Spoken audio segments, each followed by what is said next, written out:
Hello everyone, legal buzz now.com में आपका एक बार फिर से स्वागत है। लीगल बज़ ऐप भी आप गूगल प्ले स्टोर से डाउनलोड कर सकते हैं और जुडिशरी प्री और मेंस परीक्षा के प्रश्नों का प्रतिदिन अभ्यास कर सकते हैं। तो आज ही गूगल प्ले स्टोर से लीगल बज़ ऐप डाउनलोड करें। जुडिशरी क्लासेज में हम आईपीसी की क्लास को कंटिन्यू कर रहे हैं और फिर से आज कुछ नया सीखेंगे। तो आज हम कंटिन्यू करेंगे सेक्शन 31। जैसा कि आपको स्क्रीन पर दिखाई दे रहा है, आईपीसी का सेक्शन 31 विल, यानी ये बताता है विल क्या है। तो आइए रीड करते हैं। फटाफट रिवीजन चल रहा है, सुनते रहें, देखते रहें और रिवाइज करते रहें। विल शब्द से तात्पर्य वसीयती दस्तावेज से है, यानी यहाँ पर इंपॉर्टेंट टर्म दिया है कि विल क्या है। पहली बात तो एक डॉक्यूमेंट है, यानी आप एक चीज़ दिमाग में बिठा लें कि यह एक दस्तावेज है जो विल है। नोट: विल वसीयतकर्ता के आशय का उसकी संपत्ति के संबंध में विधिक घोषणा है जिसे वह अपनी मृत्यु के पश्चात कार्य रूप देना चाहता है। मान लीजिए कोई व्यक्ति है तो वह विल निष्पादित करता है, उसको एग्जीक्यूट करवाता है या उसको लिखवाता है। तो वो क्यों लिखवाता है? क्योंकि वह एक विधिक घोषणा करना चाह रहा है कि मेरी अगर मृत्यु हो जाती है तो उसके पश्चात मेरी प्रॉपर्टी का किस प्रकार से उपयोग किया जाए या कौन इसका उपयोग करेगा। तो ये एक वसीयतकर्ता के द्वारा उसका एक इंटेंशन है, उसका एक आशय है, जो एक वसीयती दस्तावेज के रूप में निष्पादित किया जाता है, जिसको विल कहा जाता है सेक्शन 31 आईपीसी में। बस आपको इतना सा ये याद रखना है। कई बार पूछ लेते हैं कि विल क्या है, तो विल एक वसीयती दस्तावेज है। ये आपको ऑब्जेक्टिव में मिल जाता है।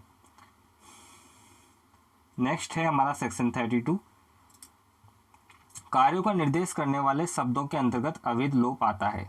इस धारा के अंतर्गत जहां कहीं भी कार्य का उल्लेख है उसमें अवैध लोप का भी समावेश होगा, जब तक तत्प्रतिकूल आशय प्रतीत न हो। यानी सेक्शन 32 सबसे पहले तो इसका टाइटल बोल रहा है कि कार्यों का निर्देश करने वाले वर्ड, इसके अंतर्गत अवैध लोप आता है। यानी ये बता रहा है कि कहीं पर भी अगर कार्यों को इंडिकेट करने वाले शब्द आ रहे हैं, कार्यों को इंडिकेट करने वाले अगर कहीं पर वर्ड आए हैं किसी सेक्शन में या किसी पार्ट में आईपीसी के, तो वो बताएंगे कि उस कार्य को इंडिकेट करने वाले जो वर्ड है उसके अंतर्गत अवैध लोप भी आएगा। ये सेक्शन 32 बताता है। अब कैसे? इस धारा के अंतर्गत जहां कहीं भी कार्य का उल्लेख होगा उसमें अवैध लोप का भी समावेश होगा, जब तक कि ऐसा अन्यथा कहीं पर प्रावधान न हो। यानी कहीं पर भी एक्ट वर्ड या कार्य शब्द है उसके अंतर्गत इनलीगल ओमिशन भी आएगा। जैसे मान लीजिए पुलिस इंस्पेक्टर है या पुलिस थाने का बार्षद का अधिकारी है, वहाँ पर कोई व्यक्ति जो है एफआईआर लिखवाने गया, रिपोर्ट लिखवाने गया, तो पुलिस तो थाने का बार्षद अधिकारी है या पुलिस जो अधिकारी है उसका एक्ट क्या है? पुलिस रिपोर्ट करना। अब मान लीजिए उस एक्ट में ही वो एक और एक्ट करे कि वह लिखने से मना कर दे कि भैया मैं नहीं लिख रहा, तो उसी एक्ट में जो रिपोर्ट लिखने का एक्ट था उसमें ओमिशन यानी लोप भी आ गया, और वो पुलिस इंस्पेक्टर ने जो मना किया वो विधि द्वारा जो है अनलीगल है, अवैध है, तो वह अवैध लोप का भी इसमें समावेश हो गया। तो यही सेक्शन 32 जो है आईपीसी का आपको कहना चाह रहा है। सेक्शन 33 यह भी इसी से रिलेटेड है, कार्य और लोप, यानी इंग्लिश में इसको बोले एक्ट और ओमिशन। इस धारा के अनुसार कार्य में न केवल एकल कार्य सम्मिलित है बल्कि एक ही सहवार निर्मित करने वाले विभिन्न कार्यों की श्रृंखला का भी समावेश है। इस प्रकार लोप में लोपों की श्रृंखला भी सम्मिलित है। यानी ये बताना चाह रहा है ये सेक्शन कि कार्य और लोप में क्या क्या भी आ रहा है। यानी इसमें बताया गया कि इस धारा के अनुसार कार्य में न केवल एकल कार्य, यानी आप ऐसे नहीं मानेंगे अगर किसी सेक्शन में ये बता दिया गया कार्य तो उसमें केवल एक ही कार्य को ये इंडिकेट कर रहा है। उसमें एक से ज़्यादा कार्य हो सकते हैं, किसी कार्यों की श्रृंखला हो सकती है, विभिन्न कार्यों की श्रृंखला हो सकती है। यही ये बता रहा है सेक्शन 33 एक्ट कि एक्ट में एक से ज़्यादा कार्यों की श्रृंखला भी निर्मित हो सकती है। जैसे कोई क्राइम हुआ तो एक ही क्राइम एक ही एक्ट से नहीं हो सकता, भले ही उसमें अलग अलग एक्ट यानी अलग अलग भागों में अगर वो क्राइम हुआ है तो वो श्रृंखला उसमें समाहित हो गई। यानी एक एक्ट या एक कोई भी ऐसा अनलीगल एक्ट जो क्राइम है या क्रिमिनल एक्टिविटी वो अलग अलग कार्यों से बनी है, तो वो ये इंडिकेट कर रहा है कि इस एक्ट में एक ही कार्य नहीं बल्कि अनेक कार्य भी हो सकते हैं। उसी तरह से लोप का भी अगर इसको इंडिकेट करें तो उसका भी सेम है कि लोप यानी अवैध लोप, जैसे एफआईआर लिखने से मना करना, तो वो लोप है। तो लोपों की श्रृंखला भी हो सकती है, यानी किसी क्राइम को बनाने में या किसी एक्ट को जो अनलीगल है उसको बनाने में कई प्रकार के लोप हो सकते हैं, ओमिशन हो सकते हैं। तो यही सेक्शन 33 इंडिकेट कर रहा है। यहाँ पर आपको कार्य और लोप के बारे में आपको दिखाई दे रहा है स्क्रीन पर, देखते हैं क्या बोल रहा है। कार्य में अवैध लोप भी शामिल है। कार्य से तात्पर्य एक व्यक्ति द्वारा स्वेच्छा से किए गया कोई कार्य है। संहिता के अंतर्गत कार्य किसी धनात्मक आचरण तक ही सीमित नहीं है, इसमें लोप भी शामिल है जो अवैध हो। यानी इसमें बता दिया गया है कि कार्य में अवैध लोप भी आता है, यानी कार्य में अवैध लोप भी आता है। जैसे पुलिस इंस्पेक्टर ने रिपोर्ट लिखने का कार्य है, कोई व्यक्ति अगर थाने में गया तो उस कार्य में अगर मान लीजिए पुलिस इंस्पेक्टर लिखने से मना करता है तो उस कार्य में ही क्या आ गया, अवैध लोप भी आ गया। तो कार्य से तात्पर्य एक व्यक्ति द्वारा स्वेच्छा से किए गया कोई कार्य है। संहिता के अंतर्गत कार्य में धनात्मक आचरण तक ही सीमित नहीं है, यानी पॉजिटिव ही हो ऐसा ही नहीं, ये नेगेटिव भी हो गया। जैसे पुलिस पहले अगर पुलिस जो अधिकारी है वो रिपोर्ट लिखता तो धनात्मक आचरण है, लेकिन उसने मना कर दिया तो वह अब धनात्मक आचरण नहीं रहा। तो यही ये कहना चाह रहा है सेक्शन 33 का कार्य। उसी तरह से लोप को अगर हम एक बार और समझे तो किसी व्यक्ति द्वारा कोई उपेक्षा या लोप जिसे विधि द्वारा करने के लिए बाध्य है, दंडनीय लोप निर्मित करता है। अब मान लीजिए विधि द्वारा रिपोर्ट लिखने के लिए पुलिस इंस्पेक्टर बाध्य है, थाने में अगर कोई पीड़ित व्यक्ति जाता है लेकिन वो मना करता है तो वो अवैध लोप कर रहा है और वो दंडनीय है, अपराध है। तो यही सेक्शन 33 बोल रहा है। अब हमारा इंपॉर्टेंट आता है सेक्शन 34 सामान्य आशय, कॉमन इंटेंशन। आइए रीड करते हैं। सामान्य आशय को अग्रसर करने में कई व्यक्तियों द्वारा किया गया कार्य, यानी इसमें बोल रहा है कॉमन इंटेंशन को अग्रसर यानी इसको बढ़ाने में कई व्यक्तियों द्वारा किया गया कार्य। तो यहाँ 3 एलिमेंट है, कॉमन इंटेंशन, उसको बढ़ाने में कई व्यक्तियों द्वारा किया गया एक्ट यानी कार्य, तो आशय उसको बढ़ाने में और कर दिया गया है कार्य। रीड करते हैं। भारतीय दंड संहिता 1860 की धारा 34 में सामान्य आशय का उल्लेख किया गया है जो इस प्रकार है। आइए रीड करते हैं।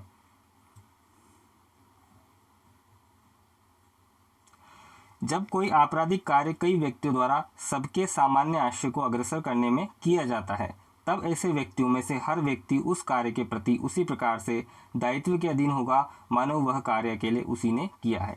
यानी ये सेक्शन 34 का जो मेन मूल सिद्धांत है वो कहना चाह रहा है कि जब भी कोई आपराधिक कार्य यानी क्रिमिनल कोई एक्ट है वो कई व्यक्तियों के द्वारा, जैसे 5 से 6 व्यक्तियों के द्वारा, सबके सामान्य आशय यानी 5 से 6 व्यक्तियों का एक ही आशय, उनके दिमाग में एक ही विचार है कि हम ऐसा एक्ट कर रहे हैं जो आपराधिक है, आपराधिक कोई क्रिमिनल एक्टिविटी करना चाह रहे हैं, तो उसको बढ़ाने में वो एक साथ आगे बढ़ते हैं, उस एक्ट को बढ़ाते हैं, कार्य करते हैं। तब ऐसे व्यक्तियों में से जो 5 व्यक्ति उनमें से प्रत्येक की लायबिलिटी ऐसे बनेगी कि उसने अकेले ही उस क्राइम को अंजाम दिया है। यही सेक्शन 34 बता रहा है कि आपका अगर 5 व्यक्ति हैं, आपका इंटेंशन यानी सामान्य आशय एक ही क्राइम को करने का है, मान लीजिए उस घर में जाकर डकैती डालने का है, उस घर में जाकर उस व्यक्ति की मृत्यु कारित करने का है, तो आप पर लायबिलिटी ऐसे ही बनेगी क्योंकि आपने उसको अग्रसन करने में कार्य किया है।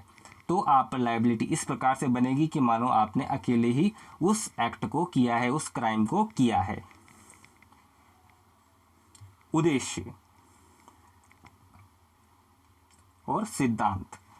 आइए पढ़ते हैं उद्देश्य क्या है। ये धारा उन मामलों को निपटाने के लिए है जिसमें किसी दल के व्यक्तिगत सदस्यों के कार्यों को अलग अलग करना कठिन हो या साबित करना कठिन हो कि उन सब में सामान्य आशय को अग्रसर करने में उनमें से प्रत्येक व्यक्ति ने कितना भाग लिया है। यानी इस सेक्शन 34 का जो उद्देश्य है ये बताना है कि ये उन मामलों को निपटाने के लिए, ऐसे क्रिमिनल मैटर को निपटाने के लिए जिसमें दल के व्यक्तिगत सदस्यों के कार्य अलग अलग हों। यानी किसी मकान में वो डकैती डालने गए तो उनका एक्ट था कि एक तो गाड़ी चला रहा है, बाहर से खड़ा है, पहरेदारी कर रहा है, एक अंदर घुसा, एक अन्य कार्य कर रहा है। तो अलग अलग एक्ट है लेकिन इंटेंशन एक ही है कि उस घर में जाकर उस डकैती डालनी है। तो ऐसे एक्टिविटी के अंतर्गत आप दायित्व कैसे डिसाइड करें, तो सेक्शन 34 यही इसलिए निर्मित किया गया है कि उन कठिन परिस्थितियों को साबित कैसे किया जाए। तो यही सामान्य आशय को अग्रसर करने में अगर प्रत्येक व्यक्ति को कितना भाग लिया है, तो यही सिचुएशन जो बनी कन्फ्यूजन कि क्या हम सभी को एक जैसा अपराध के लिए लायबल माने या अलग अलग माने। तो यही सेक्शन 34 इसीलिए आईपीसी में आया है और उसने जो है अपना कार्य किया है और इस भिन्नता को निपटाया है और बताया है कि आप पर लायबिलिटी अगर आप सेम इंटेंशन के साथ करते हैं तो ऐसे ही बनेगी मानो आपने वह एक्ट अकेले ही किया है। इसमें और चीजें आपको सामने आएगी, पढ़ते रहिए, सीखते रहिए। सिद्धांत, ये धारा मात्र साक्ष्य का एक नियम है और कोई मूल अपराध सृजित नहीं करती। इस धारा का वास्तव में यह अर्थ है कि यदि दो या दो से अधिक व्यक्ति जब आशयपूर्वक किसी कार्य को मिलकर करते हैं तो वह कार्य ऐसा है जैसे उसमें से उसने प्रत्येक व्यक्तिगत रूप से किया है। जैसा यहाँ पर बता दिया गया है, सिंपल सा उसने क्लियर कर दिया है कि यह धारा मात्र साक्ष्य का एक नियम है। सबसे पहले तो आप जान लें कि एविडेंस का एक रूल है सेक्शन 34। कोई मूल अपराध को ये सर्जित नहीं करता है, यानी कोई भी अपराध है उसको ये निर्मित या बनाता या साबित नहीं करता है, ये बनाता है। किसी या 5 व्यक्तियों ने इस तरह का एक्ट किया तो अपराध को सृजित कर दिया। ये ओनली साक्ष्य का नियम है, एविडेंस देता है। इस धारा का वास्तव में ये अर्थ है कि दो या दो से अधिक व्यक्ति जब सेम इंटेंशन के साथ मिलकर कार्य करते हैं तो वह कार्य ऐसे माना जाएगा सेक्शन 34 के अकॉर्डिंग कि उसने अकेले ही व्यक्तिगत रूप से किया है। बस ये आपको क्लियर कर देता है। अब इसमें कुछ टर्म दिए गए हैं जिसे आप रीड कर सकते हैं। इसे इस प्रकार व्यक्त किया जा सकता है। पहला, कोई आपराधिक कार्य किया गया है। दूसरा, ऐसा आपराधिक कार्य एक से अधिक व्यक्तियों द्वारा किया गया है। तीसरा, ऐसा आपराधिक कार्य सामान्य आशय यानी कॉमन इंटेंशन को आगे बढ़ाने में किया गया है। तो ये सब चीजें आ गई है। तो उस आपराधिक कार्य के लिए वह सभी व्यक्ति ऐसे दायी हैं जैसे वह अपराध उन्होंने अकेले ही किया है। ये क्लियर हो चुका है। अब इसमें एक एग्जाम्पल दिया हुआ है, आपको यहाँ पर दिखाई दे रहा होगा। उदाहरण स्वरूप पढ़ते हैं इस एग्जाम्पल को। सेक्शन 34। ए, बी और सी एक व्यक्ति जेड की हत्या करने की योजना बनाते हैं। जेड को मारने के लिए जाते हैं, यानी ए, बी और सी 3 व्यक्ति हैं। एक व्यक्ति जेड की क्या करना चाहते हैं, मर्डर करना चाहते हैं, उसकी प्लानिंग बनाते हैं और जेड को मारने के लिए जाते हैं। जेड को मार भी डालते हैं। यहाँ जेड की हत्या के लिए ए, बी, सी संयुक्त रूप से दायी हैं। मृत्यु का कारण भले ही ए द्वारा पहुंचाई गई चोट हो, यानी भले ही ए, बी, सी जेड की हत्या कारित करने गए लेकिन केवल ए ने ही जो है चाकू उसके मारा, बाकी बी और सी बस खड़े होकर वहां देखते रहे, बाकी और काम करते रहे उसको पकड़ने का। तो यहाँ पर ऐसा नहीं माना जाएगा कि भैया इसने ही, ए ने ही मर्डर किया है, भैया हम तो उसको पकड़कर बस हमने पकड़ा था। ऐसा नहीं होगा, क्योंकि आपकी तीनों की पूर्व नियोजित योजना, प्री प्लानिंग, पूर्व मस्तिष्क मिलन हो चुके थे कि आपको जेड को मारना है। तो लायबिलिटी आप पर ऐसे बनेगी। सेक्शन 34 ने आपको बता दिया है कि जैसे आपने वह कार्य व्यक्तिगत रूप से अकेले ही किया है।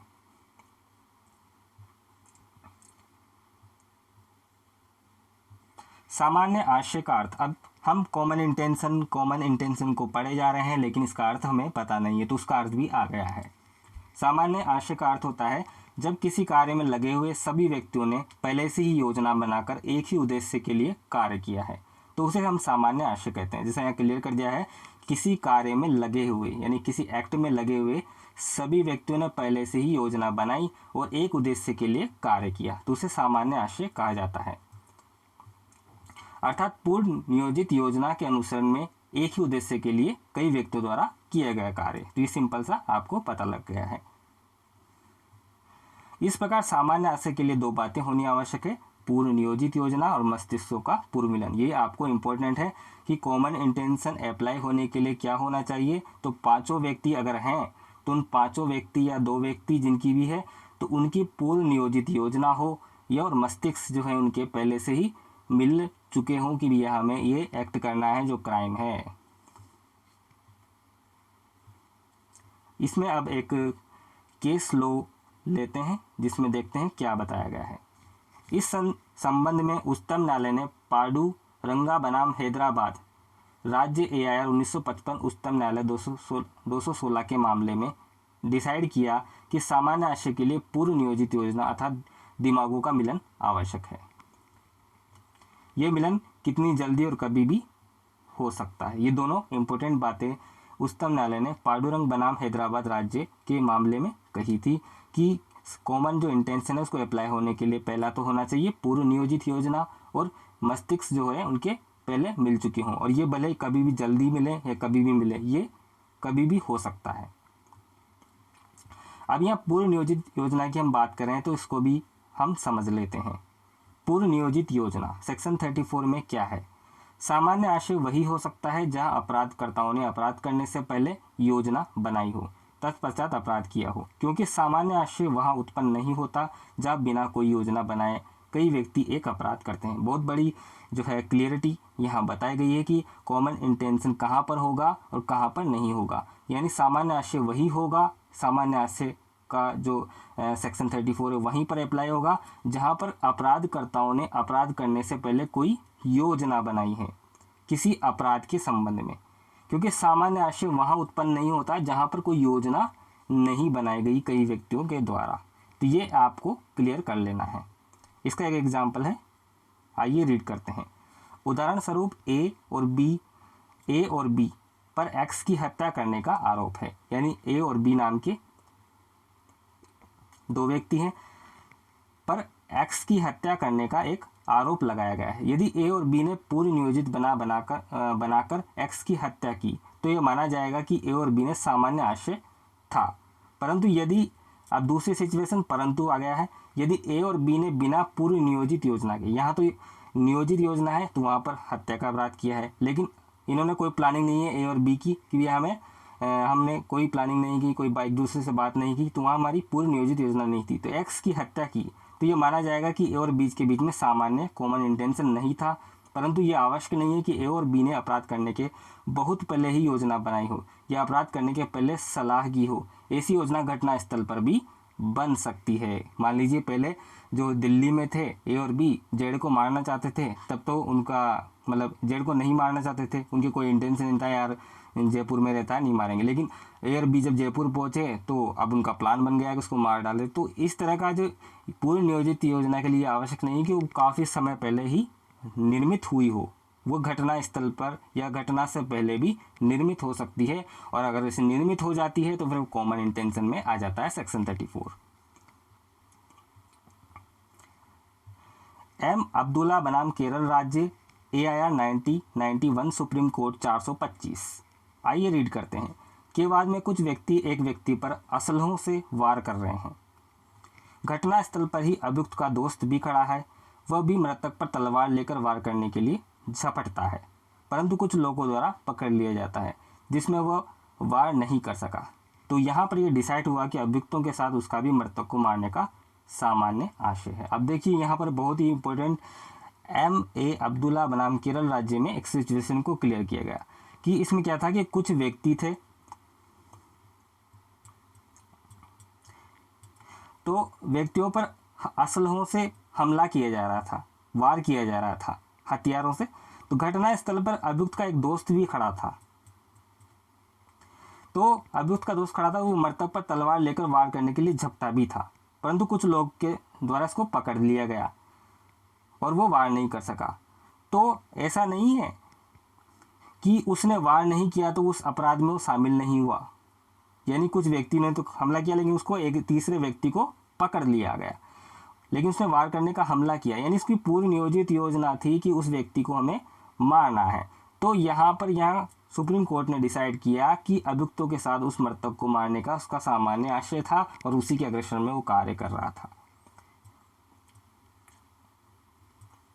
प्रीवी काउंसिल ने महबूब शाह बनाम एम्परर सिंधुवाद, बहुत ही इंपॉर्टेंट है, AIR 1945 PC 118 के मामले में ये डिसाइड किया था कि धारा 34 के अधीन अभियुक्त को दोषी ठहराने के पहले ये साबित करना आवश्यक है कि अभियुक्त की किसी अन्य व्यक्ति के साथ पूर्व योजना थी। यानी सेक्शन 34 को अगर आपको अप्लाई करना है किसी क्राइम या क्रिमिनल के विरुद्ध, तो आपको ये साबित करना होगा कि अभियुक्त जो है उसकी किसी अन्य व्यक्ति के साथ पूर्व नियोजित योजना थी।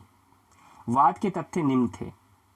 25 अगस्त 1943 को सूर्योदय के समय मृतक ए और कुछ अन्य लोग नाव पर सवार होकर सिंधु नदी के किनारे नरकुल काटने गए।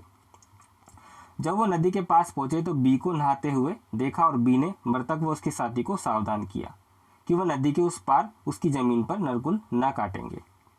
यानी इसमें बता दिया गया है कि मृतक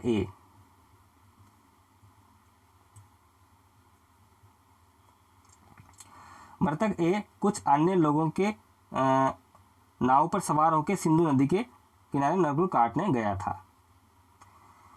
तो उन्होंने बी को नहाते हुए देखा और बी ने मृतक व उसके साथी को सावधान किया कि वह नदी के पार नदी उनकी ज़मीन पर नरकुल नहीं काटें। इस चेतावनी के बाद भी जो ए था उनकी ज़मीन पर नरकुल काटा और वापस लौटने लगा, यानी वो माना ही नहीं और ए नाम का जो व्यक्ति था वो रुका ही नहीं और नरकुल काटने चला गया रोकने के बाद भी। इसके बाद क्या हुआ देखते हैं। तो यहाँ पर नरकुल काटने के जब वह नदी के पास पहुंचे तो बी को नहाते हुए देखा और बी ने मृतक उसके साथी को सावधान किया कि नदी के उस पार उनकी ज़मीन से नरकुल न काटें। इस चेतावनी के बाद भी ए उनकी नरकुल काटा और वापस लौटने लगा। जब वह लौट रहा था तभी बी का भतीजा जो था सी उनसे नरकुल वापस करने के लिए कहने लगा, भैया हमारी नरकुल आप दे दो। उसका भतीजा जो बी का भतीजा इससे कहने लगा कि भैया हमारी नरकुल वापस करिए। तो उन्होंने कहा कि लेकिन उन लोगों को लौटाने से इनकार कर दिया इन्हें। उस पर सी ने नाव के रस्से को पकड़ लिया तथा ए को धक्का दिया, यानी उसने नाव को पकड़ लिया सी ने उसकी और ए को क्या कर दिया, धक्का दे दिया और एक लाठी से उस पर वार कर दिया, प्रहार कर दिया, जिससे वह बच गया। तब ए ने एक लाठी उठाई और सी पर प्रहार किया, यानी उस जब सी ने वार किया तो वो बच गया और ए ने भी एक लाठी उठा ली और सी पर भी प्रहार कर दिया। इस पर सी सहायता के लिए चिल्लाया कि बचाओ बचाओ, सी चिल्लाने लगा। तो उस समय जो बी था बी और उसका पुत्र डी वहां पहुंचे और ए और उसके साथी उसको देखने लगे, यानी ए और उसके साथी देखने लगे ये पहुंच रहे हैं। तो वहां से वो भागने की कोशिश करने लगे, लेकिन उनके इस प्रयत्न को बी और डी विफल कर दिया, यानी बी और डी ने उसको जो उनका प्रयास था भागने का उसको विफल कर दिया और डी था उसने इस पर गोली चला दी। इसने गोली चला दी जिससे ए की मृत्यु हो गई तथा बी ने उसके अन्य साथियों को चोटें कारित किया। डी वहां से फरार हो गया तथा बी और सी को 302 सपटित धारा 34 के अंतर्गत ए की हत्या के लिए विचारित किया गया। अब यहाँ सी को विचारण न्यायालय ने 7 वर्ष तक की सजा सुनाई। तो अपील में लाहौर उच्च न्यायालय ने आईपीसी की धारा 302 सपटित धारा 34 के तहत ए की हत्या के लिए मृत्यु दंड सुनाया। सी ने अपील प्रीवी काउंसिल में किया। प्रीवी काउंसिल ने अपील को स्वीकार करते हुए सजा को रद्द कर दिया। अब यहाँ रद्द क्यों किया, क्योंकि वहाँ पूर्व नियोजित योजना थी ही नहीं। ये देखिए आप इस एग्जाम्पल में, इसको आप पढ़ सकते हैं आसानी से। यहाँ पर पूर्व नियोजित योजना आपको नजर नहीं आ रही है।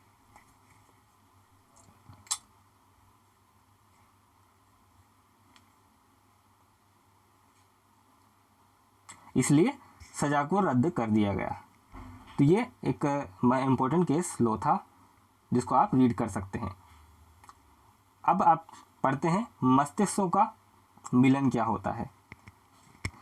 सामान्य आशय के लिए पूर्व नियोजित योजना ही नहीं अपितु अपराधकर्ताओं के मस्तिष्कों का पूर्व मिलन भी आवश्यक है। अब सेक्शन 34 को अप्लाई करने के लिए कॉमन इंटेंशन में केवल प्री प्लानिंग ही होना आवश्यक नहीं है, बल्कि एक और कंडीशन है जो होना आवश्यक है, वह है मस्तिष्क है उनके पूर्व मिलन, यानी उनका जो दिमाग है वो एक जैसा ही सोच रहा है कि भैया हमें जेड को मारना है। तो उन सब की जो खुरापाती दिमाग है वो एक जैसा ही चल रहा है, यानी मस्तिष्क का मिलन एक जैसा ही, विचार अलग अलग नहीं है। तो वो भी इस कॉमन इंटेंशन को अप्लाई करने के लिए आवश्यक है। अर्थात मस्तिष्कों का पूर्व मिलन तभी हो सकता है जब अपराधकर्ताओं को अपराध की पूर्व जानकारी रही हो और अपराधकर्ताओं ने अपराध की पूर्व सहमति दी हो। तो ये क्लियर कर दिया है कि मस्तिष्कों का पूर्व मिलन कब होगा, जब अपराधकर्ताओं को अपराध की पहले से ही जानकारी है कि हम इस तरह का क्राइम करने वाले हैं, कि भैया हम उसको मारने वाले हैं, और उसकी पहले सभी लोगों को सहमति दी है कि भैया हम उसको मार देंगे। तो ये मस्तिष्कों का मिलन है। एक केस लो यहाँ पर लिखा हुआ है। उत्तर प्रदेश राज्य बनाम अशोक कुमार श्रीवास्तव 1992 के बाद में मृतक एक महिला थी जिसे जलाकर मारा गया। ये साबित था कि मृतक का पति, सास, ससुर, देवर सभी कम दहेज लाने के कारण उससे नाराज रहते थे। यह भी साबित था कि इसके लिए उत्पीड़ित किया जाए। और यह भी साबित था कि घटना के दिन भी उसे उत्पीड़ित किया गया था और जलाकर मारा गया था। घटना के बाद अभियुक्त फरार हो गए। निर्णय हुआ कि मृतक जो था उसको जलाकर मारने का सामान्य आशय था। अब यहाँ पर इस केस लॉ में कॉमन इंटेंशन अप्लाई हो गया है, वहाँ वाले पहले वाले एग्जाम्पल में कॉमन इंटेंशन नहीं था। तो उत्तर प्रदेश राज्य बनाम अशोक कुमार श्रीवास्तव 1992 के बाद में मृतक एक महिला थी जिसे जलाकर मारा गया था और साबित किया गया था कि मृतक का पति, सास, ससुर, देवर सभी कम जो दहेज लेकर आई थी उसके कारण उससे नाराज थे और उस पर अत्याचार करने लगे थे। तो उन्होंने पूर्व नियोजित योजना थी कि भैया इसको हम प्रताड़ित करेंगे और यहाँ पर साबित हुआ और उन्होंने जलाकर मारा था। तो यहाँ पर ये कॉमन इंटेंशन में आ गया। सामान्य आशय के एलिमेंट यहाँ पर आपको दिए हुए हैं इस लिस्ट में। पहला, एक आपराधिक कृत्य हो। दूसरा, आपराधिक कृत्य एक से अधिक व्यक्तियों द्वारा किया गया हो। तीसरा, आपराधिक कृत्य ऐसे व्यक्तियों द्वारा सबके सामान्य आशय को अग्रसर करने में किया गया हो। चौथा, ऐसे व्यक्तियों के मध्य सामान्य आशय पूर्व निर्धारित योजना के अंतर्गत होना चाहिए। पांचवा, अपराध के सभी कथित अभियुक्तों का किसी न किसी रूप से सम्मिलित होना आवश्यक है। छठा, अपराध घटित होते समय सभी अभियुक्तों की शारीरिक उपस्थिति आवश्यक है, परंतु सभी अभियुक्तों की सभी मामलों में शारीरिक उपस्थिति सदैव आवश्यक भी नहीं है। बहुत ही इंपॉर्टेंट कंडीशन कि पहला तो आपराधिक कृत्य यानी जो भी कॉमन इंटेंशन को अप्लाई करेंगे तो उसमें जो कॉमन इंटेंशन को अप्लाई करने में जो कार्य किया गया है वह आपराधिक होना चाहिए। एक्ट जो किया जा रहा है वो आपराधिक होना चाहिए। दूसरा कंडीशन, आपराधिक कृत्य एक से अधिक व्यक्तियों के द्वारा होना चाहिए। तीसरा कंडीशन में बताया गया है आपराधिक कृत्य ऐसे व्यक्तियों के द्वारा कॉमन इंटेंशन सामान्य आशय को आगे बढ़ाने में किया गया होना चाहिए। चौथा बताया गया है ऐसे व्यक्तियों के मध्य सामान्य आशय पूर्व निर्धारित योजना के अंतर्गत होना चाहिए, पहले से कोई योजना बनी होनी चाहिए। पांचवा, अपराध के सभी अभियुक्तों का किसी न किसी रूप में सम्मिलित होना चाहिए, भले ही उन्होंने सीरियसली काम नहीं किया हो लेकिन उससे उस जो क्रिमिनल एक्ट है उसमें कहीं से कहीं जुड़ाव होना चाहिए। और छठा, अपराध घटित होते समय अभियुक्तों की शारीरिक उपस्थिति वैसे तो होनी आवश्यक है, लेकिन कुछ मामलों में अगर शारीरिक उपस्थित नहीं होते हैं तब भी सेक्शन 34 अप्लाई होगा। अब हमने पहला ये सारे जो 6 एलिमेंट आवश्यक निकाल के पढ़े हैं, तो उसका पहला एलिमेंट एक आपराधिक कृत्य होना चाहिए। ऐसा कार्य जो विधि द्वारा दंडनीय होता है आपराधिक कृत्य कहा जाता है। यानी जो जिस आपराधिक कृत्य होता क्या है, जिसको लॉ ने अपराध बनाया है, जो लॉ के अगेंस्ट है, जो आईपीसी के अगेंस्ट है, वो अपराध है।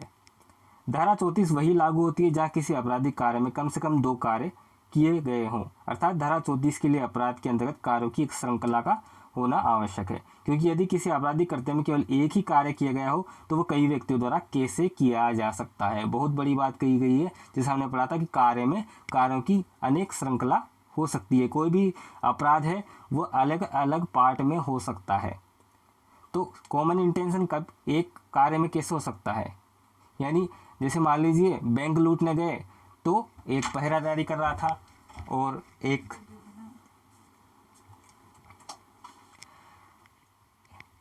जो है बैंक में घुसा, तो इस तरह से अलग अलग एक्ट कर रहे हैं, यानी पहरादारी नहीं, उनका कॉमन इंटेंशन था बैंक को लूटना, लेकिन उस भागीदारी उनकी एक जैसी है, पूर्व नियोजित योजना एक जैसी है, तो उस अलग अलग एक्ट को करके वो जो है आपराधिक कृत्य को कर रहे हैं। तो यहाँ पर एक कार्य करके सामान्य आशय संभव नहीं है, यानी सामान्य आशय को अप्लाई होने के लिए कम से कम 2 कार्य किए गए हों, अर्थात धारा 34 के लिए अपराध के लिए अंतर्गत कार्यों की एक श्रृंखला का होना आवश्यक है। उदाहरण दिया हुआ है, उदाहरण ए बी सी ने एक्स के घर में चोरी करने के लिए आपसी सहमति से निर्णय लिया, यानी ए बी और सी नाम के व्यक्ति है, उसने एक्स के घर में चोरी करने के लिए सहमति बनाई और डिसीजन लिया। एक्स के घर चोरी करने गए, ए एक्स के घर के बाहर खड़ा होकर पहरा देता है, बी एक्स के घर अंदर जाकर सामान लाकर सी को देने लगता है, सी उन सामानों को लेकर गाड़ी में रखता है। तो यानी तीनों अलग अलग एक्ट कर रहे हैं, एक तो पहरा रख रहा है, एक अंदर जा रहा है, एक उससे सामान लेकर गाड़ी में रख रहा है। तो ये सब अलग अलग एक्ट हैं, लेकिन पूर्व नियोजित योजना एक ही है, प्लानिंग एक ही है, डकैती डालना, चोरी करना। तो यहाँ एक्स के घर चोरी में ए बी सी कृत्यों की एक श्रृंखला हो गई। दूसरा टर्म, आपराधिक कृत्य एक से अधिक व्यक्तियों द्वारा किया गया हो, यानी हमने पहला पढ़ा था पहला एलिमेंट। अब आपराधिक कृत्य एक से अधिक व्यक्तियों द्वारा किया गया होना चाहिए। धारा 34 लागू होने के लिए केवल आपराधिक कार्य का किया जाना ही पर्याप्त नहीं है, बल्कि आपराधिक कार्य का कई व्यक्तियों द्वारा किया जाना आवश्यक है। ये कि एक से अधिक व्यक्ति जब किसी आपराधिक कार्य को करेंगे तभी कॉमन इंटेंशन आपका यहाँ पर अप्लाई होगा। धारा में यद्यपि व्यक्तियों की संख्या नहीं बताई गई हो, परंतु चूंकि धारा में कई व्यक्ति वर्ड यूज किया गया है, तो इसका अभिप्राय यह है कि धारा 34 में परिभाषित अपराध के दायित्व के लिए 2 या 2 से अधिक व्यक्तियों का अपराध किया जाना आवश्यक है, क्योंकि केवल एक ही व्यक्ति संयुक्त दायित्व के लिए कैसे उत्तरदायी हो सकता है, आप भी सोचिए।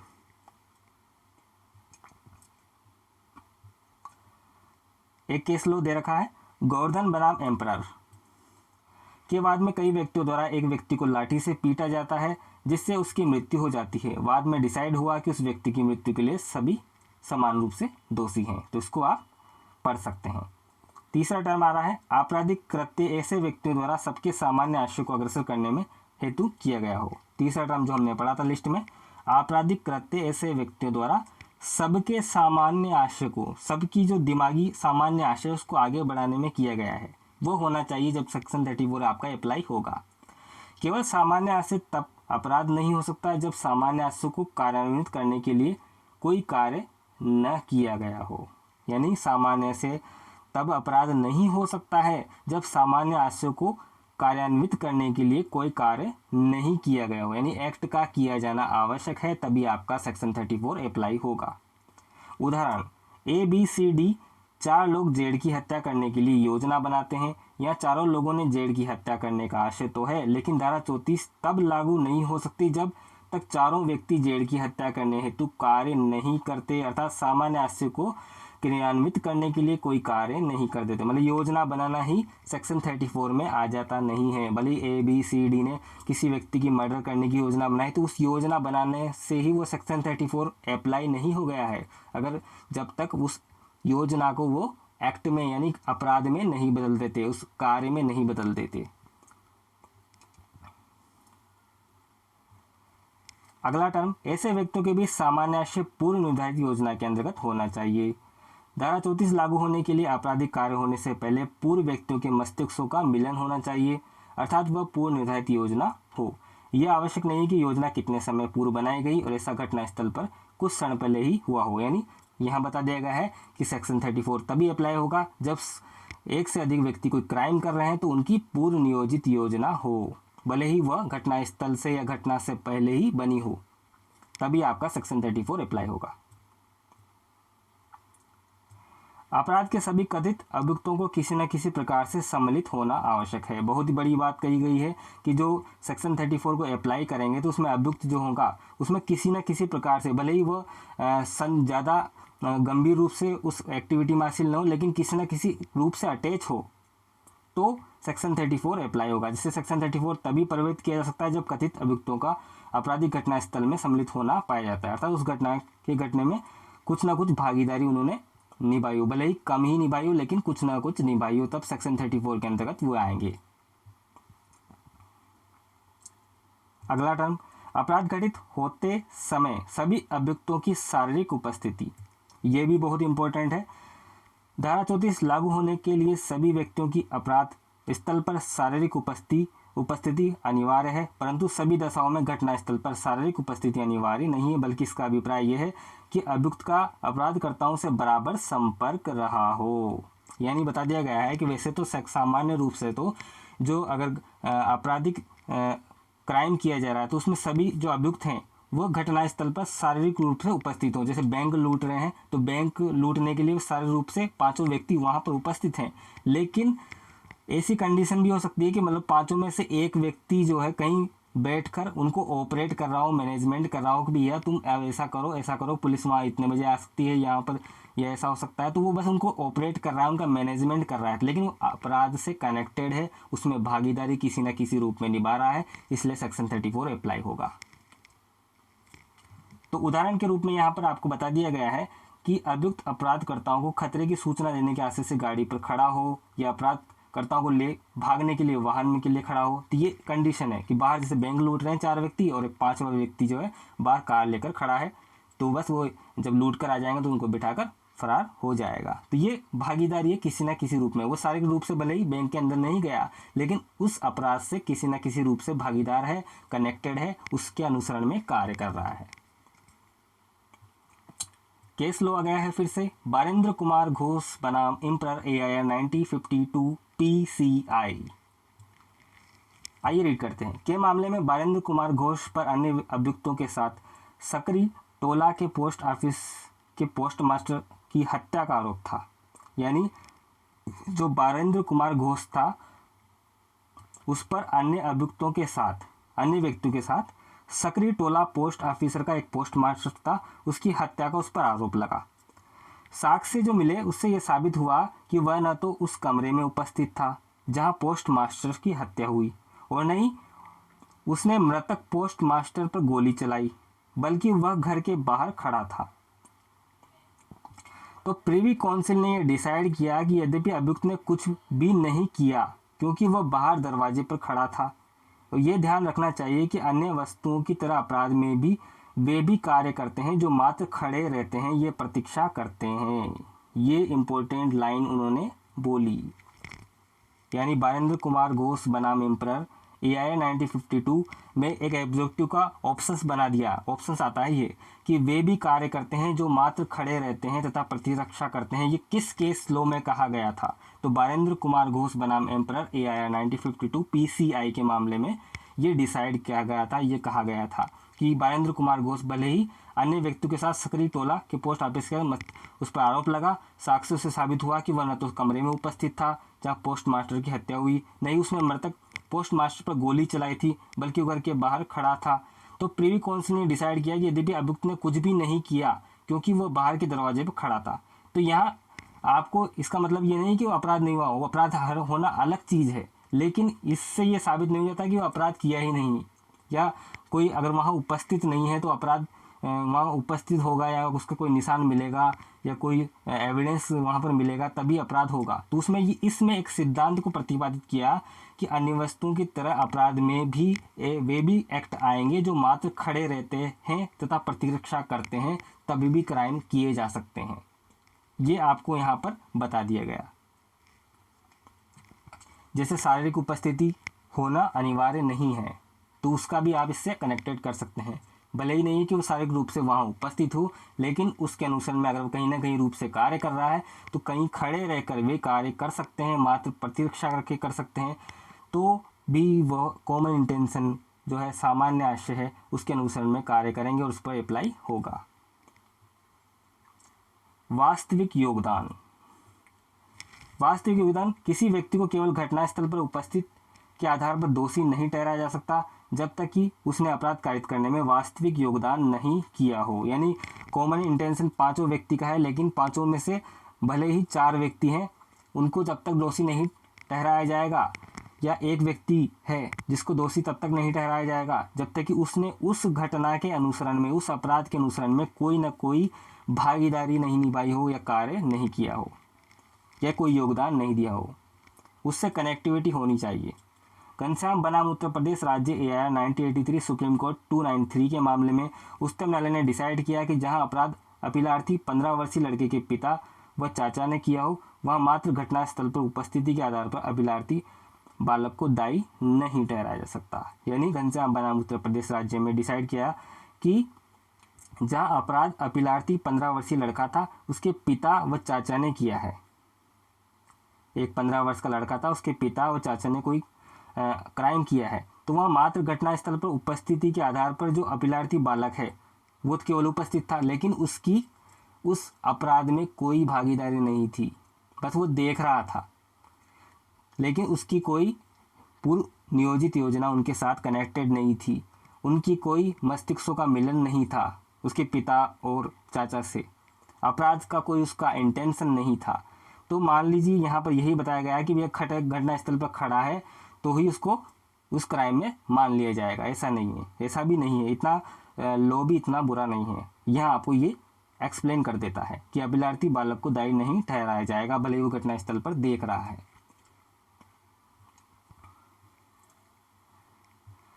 परंतु वास्तविक योगदान का अर्थ यह नहीं है कि सारे अभियुक्त अपराध को अपने हाथ से ही कारित करें, किसी व्यक्ति का वह कार्य वास्तविक योगदान कहा जाता है जिससे अपराध करने वालों को सहायता व सहयोग पहुंचता हो या बल मिलता हो। यानी इसमें यह भी बता दिया गया है परंतु लगाकर कि वास्तविक योगदान का अर्थ आप यह न माने कि सारे अभियुक्त अपराध को अपने हाथ से ही करते हो। किसी व्यक्ति का वो कार्य वास्तविक योगदान कहा जाता है जिससे अपराध करने वालों को सहायता या सहयोग किसी न किसी रूप से मिल रहा है, तो बस वही योगदान हो गया, आपने उसमें भागीदारी निभा ली है। घटना स्थल पर उपस्थिति की भी बात कर लेते हैं सेक्शन 34 के नजरिए से। धारा 34 के प्रवर्तन के लिए घटना स्थल पर अभियुक्त की उपस्थिति आवश्यक है, परंतु कुछ मामलों में यह आवश्यक नहीं है। ये सिद्धांत उच्चतम न्यायालय द्वारा J.M. देसाई बनाम बम्बई राज्य AIR 1960 S 889 के बाद में डिसाइड किया गया। इस मामले में J.M. देसाई जो रंगाई करने वाला संस्था का मैनेजिंग डायरेक्टर था, यानी J.M. देसाई क्या था, रंगाई करने वाले एक संस्था थी, उसका मैनेजिंग डायरेक्टर था। संस्था का नाम Parekh drawing and printing mills limited Bombay था। संस्था का नाम क्या था, Parekh drawing and printing mills limited Bombay. इस कंपनी ने वस्त्र आयुक्त के साथ एक संविदा किया, एक वस्त्र आयुक्त थे, उनके साथ उन्होंने कॉन्ट्रैक्ट किया जिसके अधीन कंपनी को बहुत अधिक मात्रा में कपड़े रंगने के लिए दिए गए प्रोजेक्ट मिला। कुछ कपड़ों की रंगाई के पश्चात वस्त्र आयुक्त को सुपुर्द कर दिया गया, परंतु बाकी बचे कपड़ों को उन्होंने उनकी मांग के पश्चात भी आयुक्त को नहीं दिया। अब यहाँ डिस्प्यूट हुआ, अतः मैनेजिंग डायरेक्टर को तथा द्वितीय डायरेक्टर को भारतीय दंड संहिता की धारा 409 के अंतर्गत आपराधिक न्यास भंग तथा धारा 34 के अंतर्गत अभियोजित किया गया। अब देखिए इस केस में 409 के साथ 34 भी लगाई गई। क्यों लगाई गई कि इस वाद में देखिए दोबारा से पढ़िए, इस मामले में J.M. देसाई जो रंगाई करने वाला संस्था का मैनेजिंग डायरेक्टर था। संस्था का नाम Parekh drawing and printing mills limited Bombay था। जब कंपनी ने वस्त्र आयुक्त के साथ एक संविदा की जिसके अधीन कंपनी को बहुत अधिक मात्रा में कपड़े आए, कुछ कपड़ों की रंगाई के पश्चात वस्त्र आयुक्त को सुपुर्द कर दिया गया, परंतु बाकी बचे कपड़ों को उनके अनेक मांग के पश्चात भी आयुक्त को नहीं लौटा गया। अतः मैनेजिंग डायरेक्टर को तथा द्वितीय डायरेक्टर को भारतीय दंड संहिता की धारा 409 के आपराधिक न्यास भंग तो लगेगा ही सही, धारा 34 के अंदर अभियोजित किया गया क्योंकि मैनेजिंग डायरेक्टर और द्वितीय डायरेक्टर उनकी प्री प्लानिंग बन गई कि भैया अब हम नहीं लौटाएंगे, तो मस्तिष्कों की पूर्व नियोजित योजना यहाँ पर आ गई, भागीदारी कैसे भी निभाई हो, लेकिन आप कॉमन इंटेंशन में आ गए। न्यायालय ने डिसाइड किया कि धारा 34 को लागू करने के लिए अनेक व्यक्तियों के कृत्य के संबंध में साझेदारी आवश्यक है, मात्र इसकी योजना करना ही आवश्यक नहीं है, परंतु सहभागीदारी हमेशा शारीरिक उपस्थिति द्वारा भी आवश्यक नहीं है, ये इसमें बताया गया।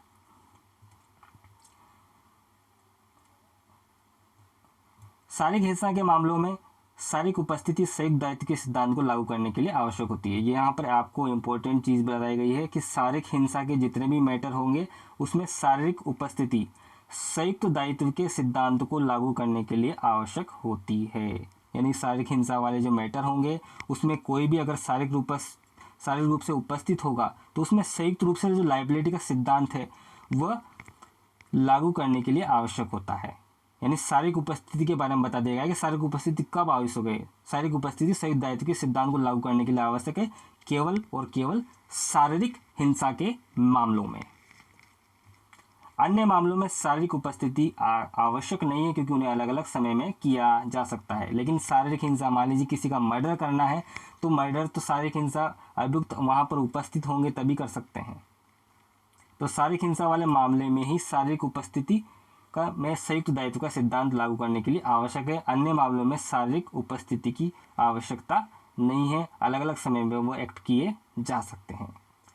तो ये सेक्शन 34 हमारा लंबा चौड़ा कंप्लीट हुआ, लेकिन सेक्शन 34 के साथ हम आईपीसी का सेक्शन 149, यहाँ क्या लिखा हुआ है, सेक्शन 34 के साथ 149 का अध्ययन भी आवश्यक है। तो हम सेक्शन 34 के बाद 35 नहीं पढ़ेंगे, हम पढ़ेंगे सेक्शन 149। तो नेक्स्ट क्लास में हम देखेंगे कि सेक्शन 149 क्या है। हम अभी नहीं बताएंगे, नेक्स्ट क्लास में ये सब कुछ बताएंगे। तो आज के लिए इतना ही। Thank you very much.